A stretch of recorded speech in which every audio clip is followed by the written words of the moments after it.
Baik, perkenalkan nama saya Francisca Angeli Tekbana dengan nomor NIM 1903 030081, mahasiswa semester 3 kelas C. Video ini dengan maksud pemenuhan ujian tengah semester mata kuliah Perubahan Sosial Budaya. Video ini di bawah topik kasus determinasi teknologi dalam mengkolonisasi wajah asli manusia NTT. Pertama-tama kita dapat membahas mengenai apa itu determinisme. Determinisme teknologi adalah sebuah teori yang menegaskan bahwa perubahan yang terjadi dalam perkembangan teknologi sejak zaman dahulu sampai saat ini itu memberikan pengaruh yang begitu besar terhadap masyarakat ya. Perkembangan teknologi seperti reka baru atau biasa juga disebut dengan inovasi, penemuan-penemuan baru, dan hal-hal lain yang biasanya bertujuan untuk mengembangkan teknologi ya. Yang mana teknologi itu untuk mempermudah kegiatan-kegiatan manusia, memberikan pengaruh yang besar kepada perkembangan nilai-nilai sosial, dan juga dalam kehidupan masyarakat ya. Ya, seperti itu. Dan memang teknologi itu ya untuk mempermudah kegiatan-kegiatan manusia ya, seperti sekarang ya. Dengan teknologi di tengah pandemi seperti ini, dengan teknologi dapat mempermudah kegiatan manusia karena kita tidak harus pergi ke kampus lagi atau pergi ke sekolah lagi, tetapi kita dapat melakukan pertemuan secara daring, kuliah secara daring, sekolah secara daring. Determinisme teknologi itu juga diartikan sebagai suatu susunan otonom yang berbasis teknologi yang kemudian mengklaim bahwa teknologi itu sebagai suatu faktor yang dominan yang mengakibatkan terjadinya perubahan-perubahan sosial yang pengaruhnya sendiri itu berangkat dari makna kebudayaan dan kegunaan yang bisa diberikan oleh teknologi tersebut ya. Sebab pada dasarnya dalam determinisme teknologi, inovasi yang ditemukan oleh para penemu di dalam masyarakat juga ditujukan kepada masyarakat. Teknologi yang ditemukan bukan hanya untuk kepentingan peneliti atau untuk dinikmati peneliti sendiri, penemu sendiri, bukan saja, tapi teknologi itu ditemukan teknologi ditemukan agar dapat digunakan oleh masyarakat tersebut ya. Maka itu determinisme teknologi itu menganggap pentingnya ide-ide manusia dalam menciptakan teknologi yang kemudian teknologi tersebut mempengaruhi kehidupan sosial manusia.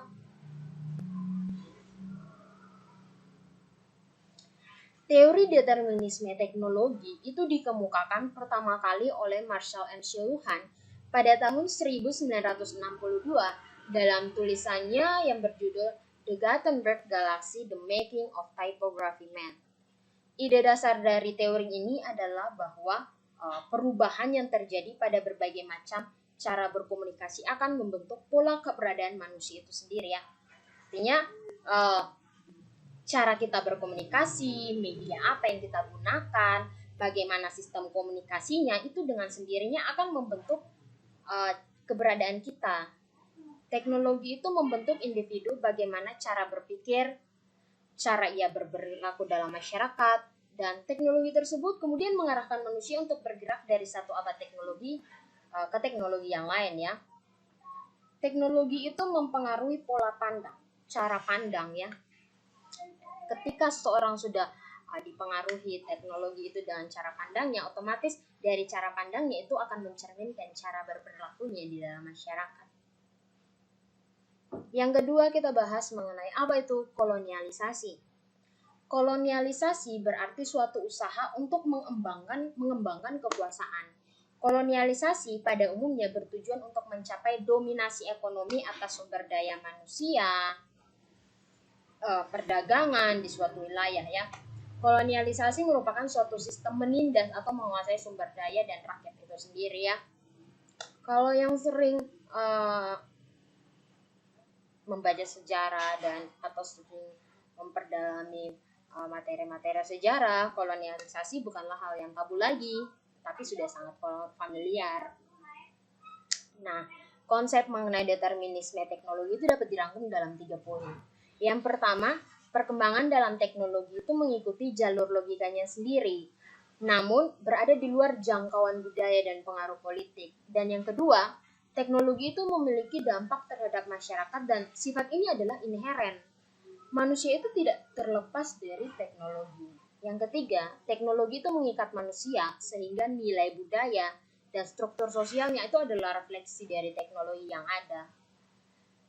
Sumber yang digunakan dalam membahas mengenai determinasi teknologi itu adalah buku Technological Society. Sedangkan penjelasan mengenai masyarakat itu diambil dari pemikiran Lenski yang membahas mengenai perkembangan masyarakat ya.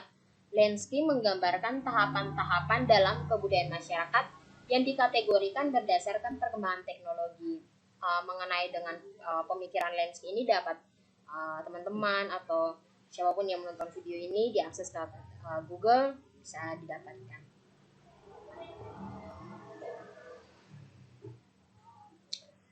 Manusia itu sudah dikodratkan butuh teknologi agar bisa melewati hidupnya setiap hari dengan melakukan hal-hal yang di luar batas kemampuan tubuhnya dengan bantuan teknologi ya. Ketika ditarik lebih jauh mengenai konteks definisi, maka yang akan menjadi sorotan adalah manusia sebagai makhluk hidup yang menggunakan teknologi dalam keberlangsungan hidupnya. Lebih lanjut, term homo faber mengimplikasikan bahwa manusia itu tidak lepas dari teknologi, bahwa itu adalah suatu inheren dalam diri manusia itu sendiri. Sifat teknologi yang melampaui tujuan awalnya adalah hasil dari relasi yang begitu erat antara kebudayaan dan teknologi ya. Ingat, teknologi tidak akan melampaui tujuan jika tidak ada relasi yang begitu baik antara kebudayaan dan teknologi. Sebuah teknologi yang bertujuan awalnya begitu simpel, namun memiliki dampak sosial yang begitu besar, sehingga membawa perubahan dalam masyarakat yang bahkan perubahan-perubahan itu tidak pernah terpikirkan oleh masyarakat sebelum-sebelumnya ya. Karena adanya kecenderungan masyarakat untuk mengadaptasikan gaya hidupnya terhadap teknologi yang ada, itu dengan sendirinya ada perubahan-perubahan dalam masyarakat.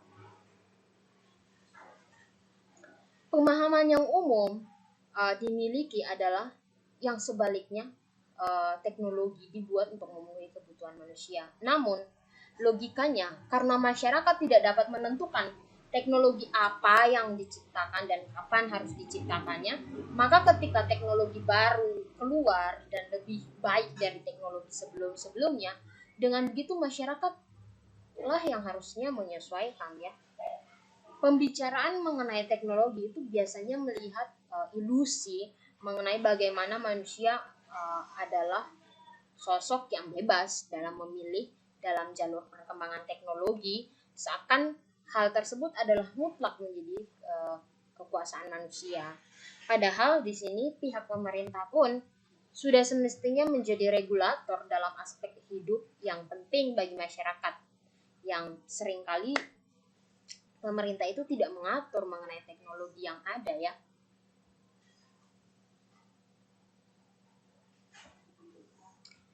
Kini teknologi melibatkan manusia selaku pihak pengguna di dalam sistemnya.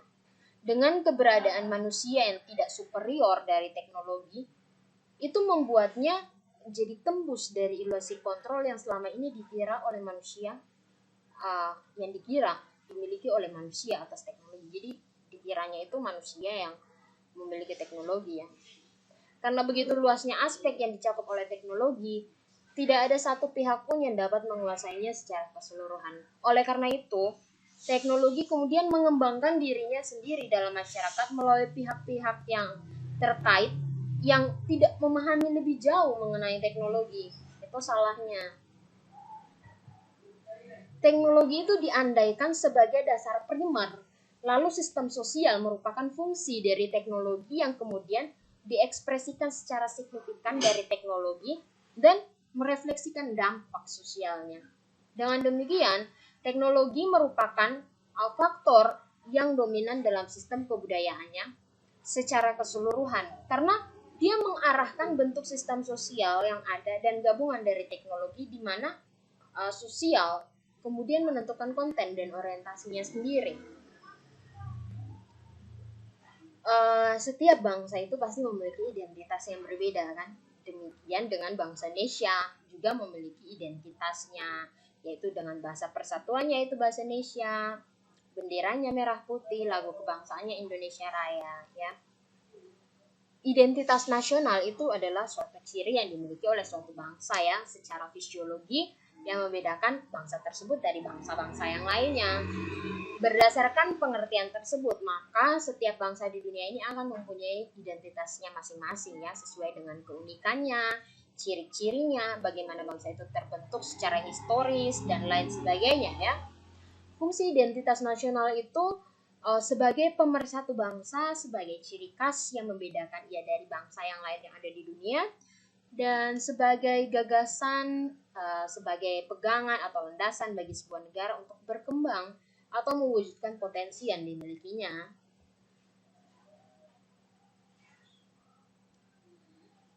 Teknologi itu merupakan bagian yang tidak terpisahkan pada saat ini ya. Teknologi mempunyai dampak positif dan dampak negatifnya terhadap identitas bangsa Indonesia.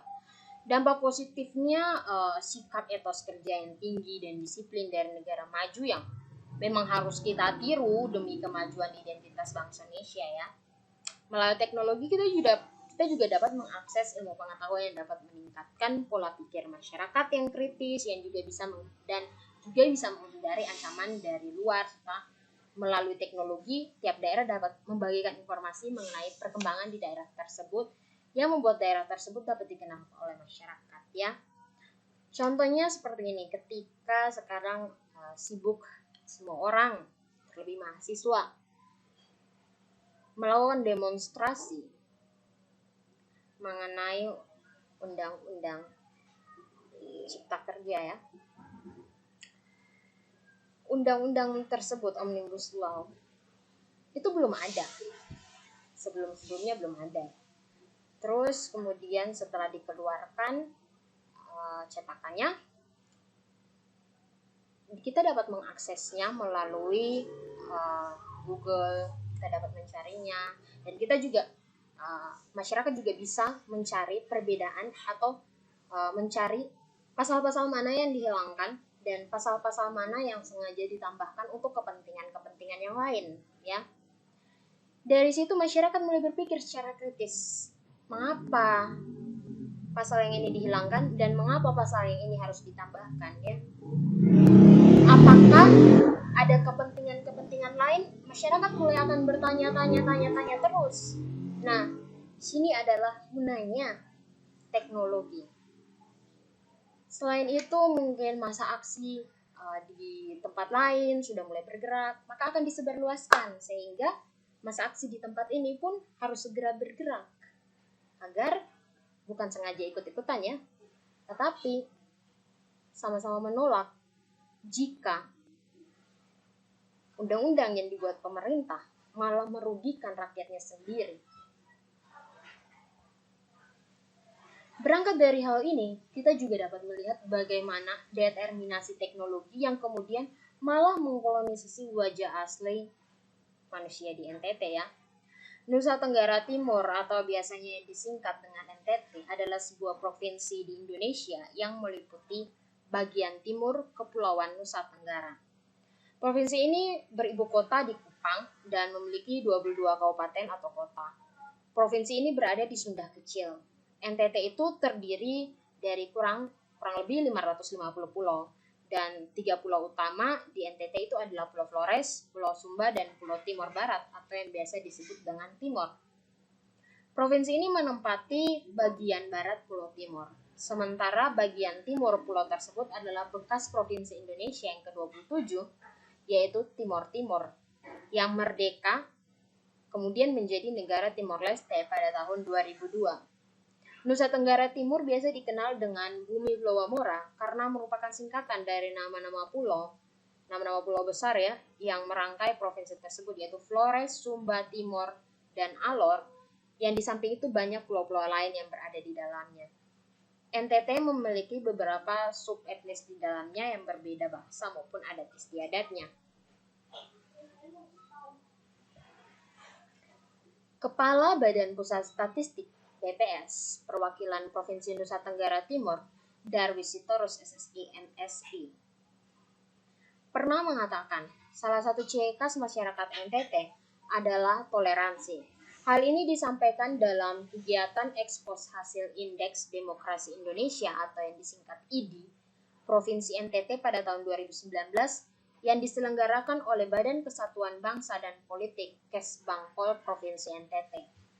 Sikap yang begitu mencolok ialah toleransi antar sesama yang begitu dominan di NTT tanpa memandang perbedaan yang ada. Masyarakat di NTT itu berusaha untuk meminimkan segala perbedaan yang ada dengan saling menghargai entah itu ras, suku, budaya, dan agama, dan berusaha untuk tidak saling membedakan dan tetap menjadi satu tanpa perlu memandang. Di tengah maraknya teknologi yang mana teknologi tersebut mulai merambat entah dari kehidupan keluarga sebagai organisasi terkecil dalam masyarakat hingga ke masyarakat luas, dan tidak dapat dipungkiri lagi jika orang-orang kemudian bergantung pada teknologi. Teknologi sebenarnya mampu mendatangkan makna positif bagi penggunanya, mulai dari membantu dalam kehidupan aspek manusia di bidang kesehatan dan rohania dan lain sebagainya untuk mendapatkan informasi.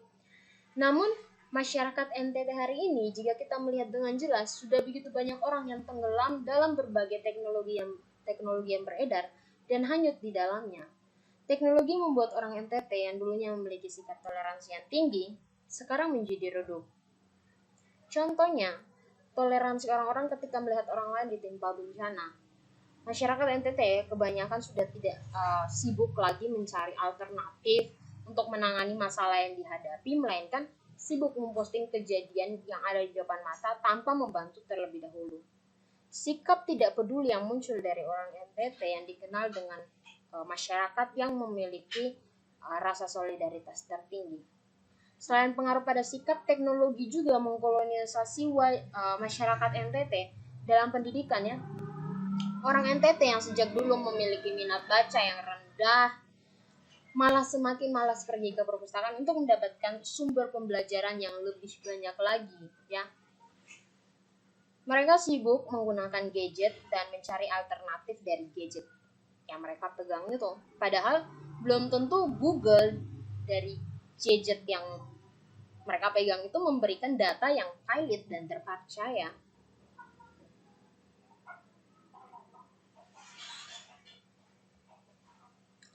Teknologi juga secara sadar atau tidak menjauhkan anak bangsa dari budaya dan bahasa daerah.